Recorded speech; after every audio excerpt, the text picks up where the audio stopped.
जय हिंद मित्रांनो. तर चला आज बघणार आहोत आपण विसंगत पद ओळखणे किंवा विजोड पद ओळखणे.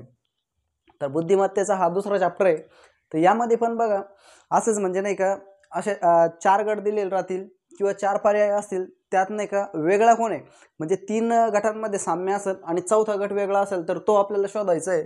तर यामध्ये नाही का समजा आता ही ABCD आहे आणि याच्यामध्ये जे की समजा स्वर वगैरे असतात तर इंग्रजीमध्ये किती स्वर आहे ते पण तुम्हाला यात माहीत पाहिजे.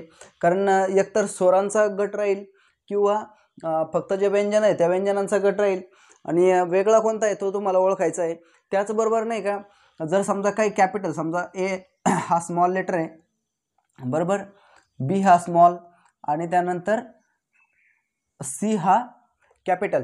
तर असे जर समजा कॅपिटलचे दोन अक्षर आणि स्मॉलचे 2 आणि कॅपिटल 1 असे जर 3 गट असले आणि एक वेगळा आहे, एक डायरेक्ट नाही का पूर्ण तुम्हाला स्मॉलमध्ये लिहिलेलं आहे समजा MXV असं हे स्मॉल आहे आणि याच्यामध्ये दोन स्मॉल आणि एक कॅपिटल असे जे गट आहे ते तुम्हाला ओळखायचं आहे. म्हणजे 3 गट नाही का सिमिलर राहतील आणि एक चौथा वेगळा असेल तर तो तुम्हाला या ठिकाणी शोधायचा आहे.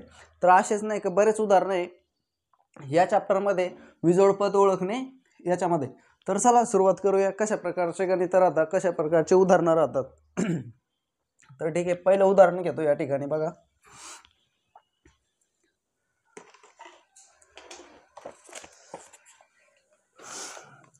तर बघा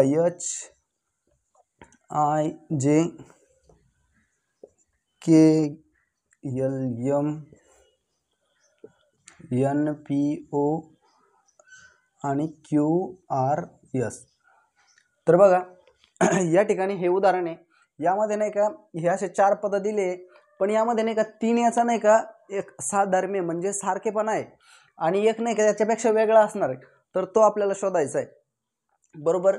तर बघा या ठिकाणी आता पहिले बघा आपण H कुठे, तर हे बघा H नंतर येतो I आणि I नंतर येतं J बरोबर, म्हणजे क्रमागत आहे बघा HIJ. त्यानंतर बघा KLM, के कुठे KLM बरोबर, याचा पण म्हणजे क्रमागत येत आहे पुढचं. त्याचं बघा NPO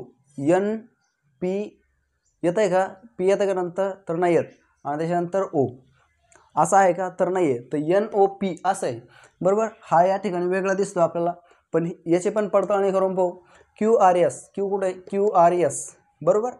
तर या ठिकाणी हा वेगळा आहे कारण की N नंतर आपल्याला काय पाहिजे होता, O पाहिजे होता आणि O नंतर PA, पण या ठिकाणी तसं नाही. या ठिकाणी कसं आहे NPO म्हणजे आधी N आहे मग PA मग नंतर O आहे, त्यामुळे हा वेगळा असणार आहे. तर अशा प्रकारचे नाही का या ठिकाणी तुम्हाला उदाहरणं पाहायला भेटणार आहे. एकदम सोपी पद्धत आहे आणि एकदम सोपे उदाहरणं पण राहतं यामध्ये. फक्त हे असं असल्यानंतर तुम्हाला थोडासा वेळ द्यावा लागतो. आणि चालू नाही का, चालू आहे ते,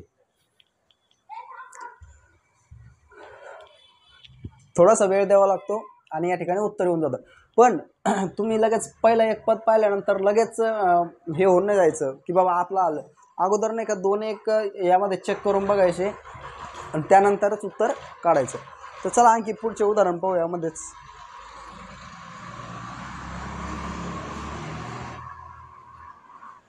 बघा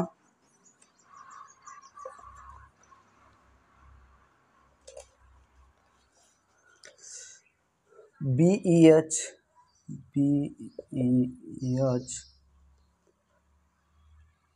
HKN TWZ आणि SPM.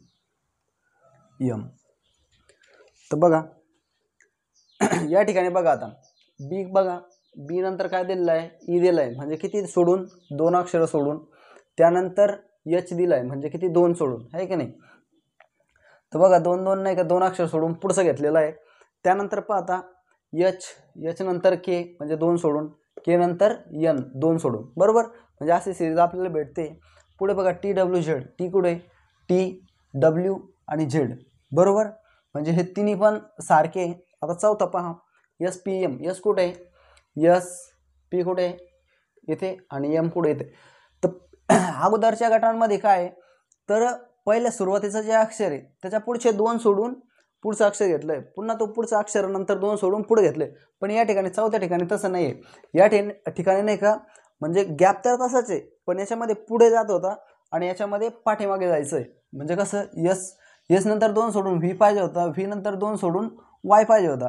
पण या ठिकाणी तसं नाही. या ठिकाणी काय झालंय, यस नंतर 2 पाठीमागे जावं लागलंय आणि मग पी आलाय, पी नंतर पुन्हा पाठीमागे 2 जाऊन एम आलंय. त्यामुळे हा इतरांपेक्षा वेगळा आहे. तर हे तुमचं या ठिकाणी उत्तर असणार आहे. तर अशा पद्धतीने काय वेळेस काय होतं, आपण गडबडीत पाहतो याच्यामध्ये तरी 2-2चाच गॅप सोडू नये, तर मग आता कोणतं ऑड असणार याच्यात, ऑड मॅन आउट इतरांपेक्षा वेगळं, तर गडबड होऊ शकते. त्यामुळे नाही का थोडंसं केअरफुली नाही का उदाहरणाकडे बघायचं आहे आणि त्या ठिकाणी तुमचं आन्सर येणार आहे. ठीक आहे, समजतंय का कशा पद्धतीने गणित घेतोय आपण, उदाहरणं घेतोय आपण. तर या ठिकाणी कुठल्याही प्रकारचं अवघड नाही. तर चला आणखी पुढचे गणित पाहू, याच्यात उदाहरणं पाहू आपण. उदाहरण घेऊ. तर याच्यामध्ये नाही का आता अगोदर आपण जे पाठीमागचे बघितले ना त्यापेक्षा हे थोडं वेगळं असणार आहे बरं का. तर कसं ते बघा,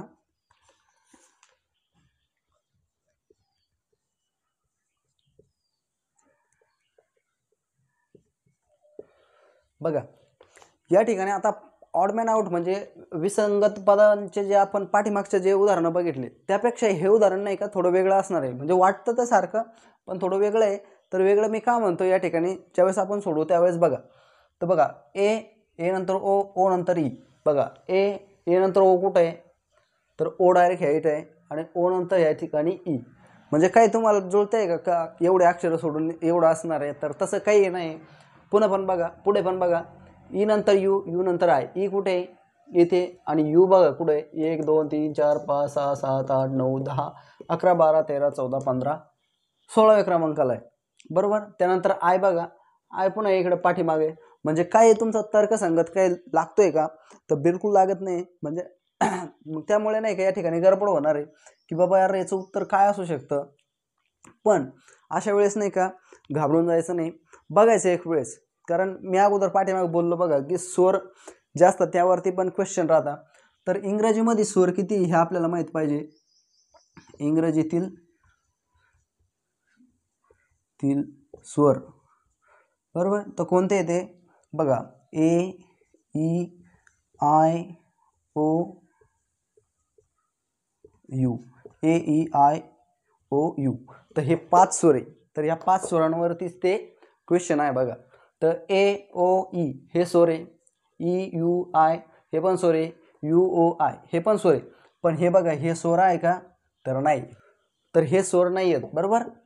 तर मग तुमचं हेच इतरांपेक्षा वेगळं असणार आहे बरोबर.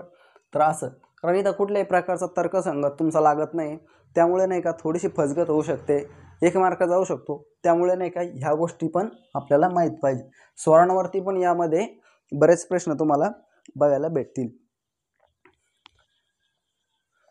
चला पुढे बघू.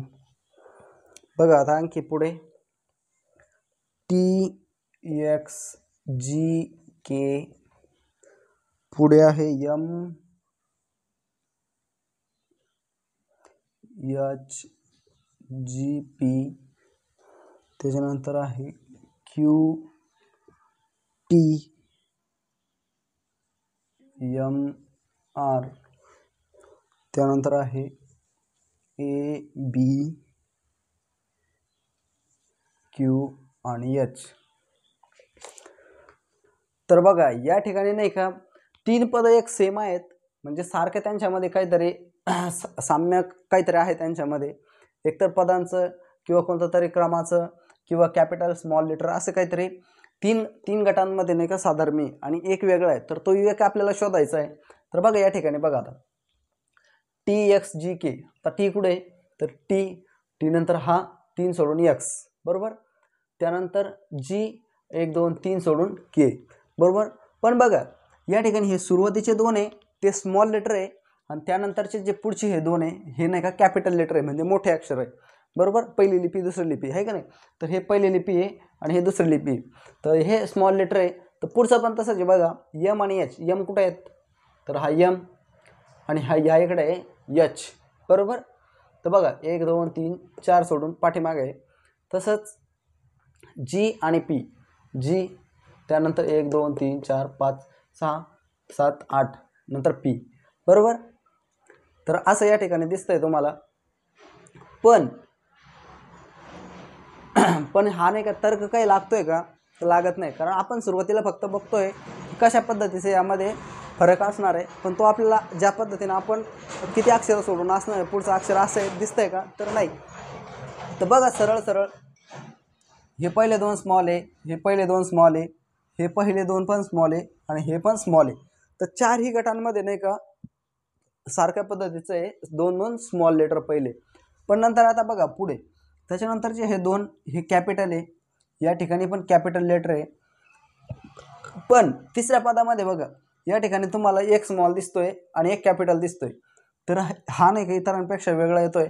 आणि पुन्हा चौथ्या याच्यामध्ये पण बघा Q आणि H हे कॅपिटल लेटरच आहे.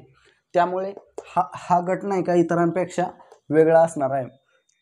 तर अशा पद्धतीने पण तुम्हाला नाही का बरेच उदाहरणं नाही का पाहायला भेटणार आहे, जे की तुमच्या नाही का फायद्याचे महत्त्वाचे 1 मार्कासाठी. तर पहा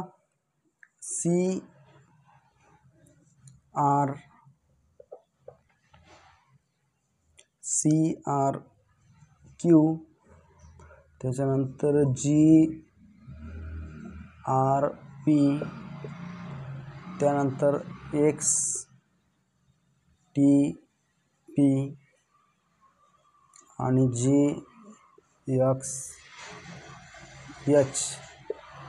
तर बघा या ठिकाणी नाही का तुम्हाला 4 पदं दिले, यामध्ये नाही का इतरांपेक्षा एक वेगळा, या 3 पेक्षा एक वेगळा आहे, तो आपल्याला या ठिकाणी बघायचा आहे. तर पहा पहिल्या याच्यामध्ये C हा स्मॉल दिला आहे, नंतर R कॅपिटल Q स्मॉल. बघा पुढच्या याच्यात G स्मॉल हे दोन्ही कॅपिटल लेटर आहे. त्यानंतर या ठिकाणी पण हा स्मॉल हे 2 कॅपिटल आहे. परत त्यानंतर हा स्मॉल हा कॅपिटल हे 2 कॅपिटल आहे. म्हणजे बघा हे शेवटचे जे 3 पद आहे तर हे नाही का सिमिलर आहे. म्हणजे पहिला स्मॉल दुसरा कॅपिटल, पहिला स्मॉल हे दोन्ही कॅपिटल, पहिला स्मॉल हे दोन्ही कॅपिटल. पण पहिल्या याच्यात काय बघा पहिल्या याच्यात नाही का पहिला स्मॉल आहे आणि दुसरा कॅपिटल, पुन्हा तिसरा नाही का स्मॉल. तर असं आहे, म्हणजे हा वेगळा आहे. तर ह्या ठिकाणी तुम्हाला हा या ठिकाणी वेगळा गट दिसतोय. तर ते बघता क्षणी नाही का आपल्याला कळून जातं की हा नाही का इतरांपेक्षा वेगळा आहे. कारण की तुम्ही जर हे बाकीचे बघितले तेव्हा लगेच कळून जातं, बरोबर आहे का नाही. तर अशा पद्धतीचे पण गणित राहतात. तर हे फक्त समजून घ्यायचे आणि जास्तीत जास्त नाही का याच्यावरचे उदाहरणं सोडवायचे. एकदम इझी, तुम्ही नाही का याला टॅकल करू शकता, सोडवू शकता. तर बघा चला पुढं आणखी बघू. तर बघा विसंगत पद ओळखणे, यामध्ये नाही का असे पण शाब्दिक उदाहरणं राहतात जे की नाही का अर्थानुसार राहतात, बरोबर. अर्थानुसार म्हणजे त्याचा कसा अर्थ होतो त्यानुसार नाही का हे गणित राहतात. तर बघा या ठिकाणी नाही का 3 नाही का हे सिमिलर असेल आणि एक वेगळं आपल्याला पाहायचं आहे. तर कशा पद्धतीने बघा, जर मोटर जर म्हटलं तर ही पण इंधनावरती चालते, बरोबर. मग तुम्ही पेट्रोल आहे, डिझेल आहे, CNG काय त्याच्यानुसार. पुन्हा बस पण इंधन CNG किंवा बॅटरी काय जे असेल ते. तसंच रेल्वे पण इंधनावरती चालतील, लाईटवरती चालते. पण बैलगाडी या ठिकाणी नाही का तुम्हाला त्यासाठी नाही का काय लागणार आहे, तर बैलच लागणार आहे चालवायला. तर बैल म्हणजे कसा जो बैल आहे, बैलच लागणार आहे, म्हणजे समजून घ्या. तर बैल असल्यावरच गाडी चालणार आहे. म्हणून बैलगाडी ही नाही का इतरांपेक्षा वेगळं आहे आणि रेल्वे, बस आणि मोटर हे 3 वेगळे आहेत, बरोबर. तर अशी उदाहरणं राहतात यामध्ये. ठीक आहे, तर इथपर्यंत तुम्हाला समजलं असेल आशा बाळगतो. तर ठीक आहे मित्रांनो, अशा प्रकारे आपण नाही का अशा प्रकारे आपण नाही का विसंगत पद ओळखणे हा चॅप्टर या ठिकाणी बघितलाय. अशा प्रकारचेच गणित राहतात यात नाही का. फक्त म्हणजे अवघड तर काय नाही, तुम्हाला फक्त यामध्ये नाही का जास्तीत जास्त प्रॅक्टिस करणं गरजेचं आहे, जास्तीत जास्त उदाहरणं सोडवणं गरजेचं आहे. असं मी प्रत्येकच लेक्चरमध्ये सांगत राहतो की प्रॅक्टिस महत्त्वाची, कारण प्रॅक्टिसच करावं लागेल. कारण उदाहरणं तर तशी एकदम सोपीच आहे यामध्ये, फक्त तुम्ही सराव करा, बरोबर येऊन जाईल. भेटूया आणखी नेक्स्ट चॅप्टरमध्ये. तोपर्यंत जय हिंद.